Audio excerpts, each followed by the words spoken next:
I've had friends die in my arm. I've watched people go to prison for life because they couldn't not have this drug that the drug companies know is so addicting. People are dying because of it, and I almost lost my life because of it. This is the worst man-made epidemic in the history of American medicine. When we talk about opioid painkillers, we are essentially talking about heroin pills. There's not a city in the United States right now that doesn't have a major opiate addiction problem. It was right before my 12th birthday. I was just handed pills, didn't know, I was so young. I tell people it made me feel like Superman. I could do anything. I was addicted when I took my very first pill, and it changed my life. We have entire communities that don't have parent-teacher days anymore because the parents are either incarcerated, away at a rehab, or dead. Chances are you or someone you know has been touched by the opioid epidemic. How did this happen? People always say follow the money. There's considerable amount of money involved in the prescribing of opiates. Big Pharma is one of the most powerful lobby groups in Washington. FDA policies have led us astray, including painkillers marketed to children. Individuals will take those prescription opioids, become addicted.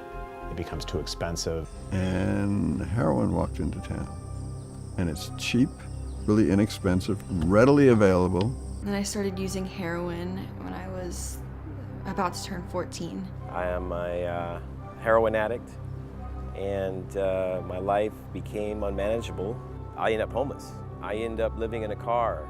I was let go from a pretty nice private practice. Stolen money, pawned jewelry of family members, lied. $250,000 in debt. I've been hospitalized, overdosed.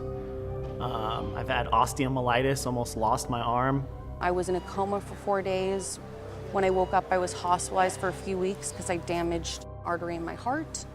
And at that time, I still didn't want to get help. I recently got in trouble with the feds, and they came to my house and they took my kids. In the month of June, we turned 400 men away from our detox unit. We are just completely overwhelmed.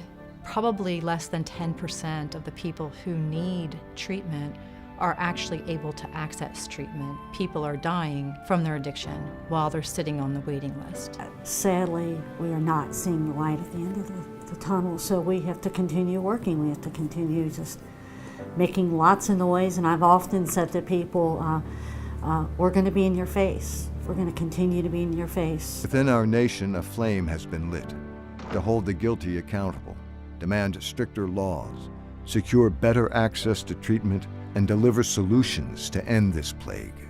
It's very clear when one looks at the overprescribing of opioids that's led to this public health crisis that the medical community really forgot the first rule, which is do no harm. Do no harm, an oath shattered by the opioid epidemic.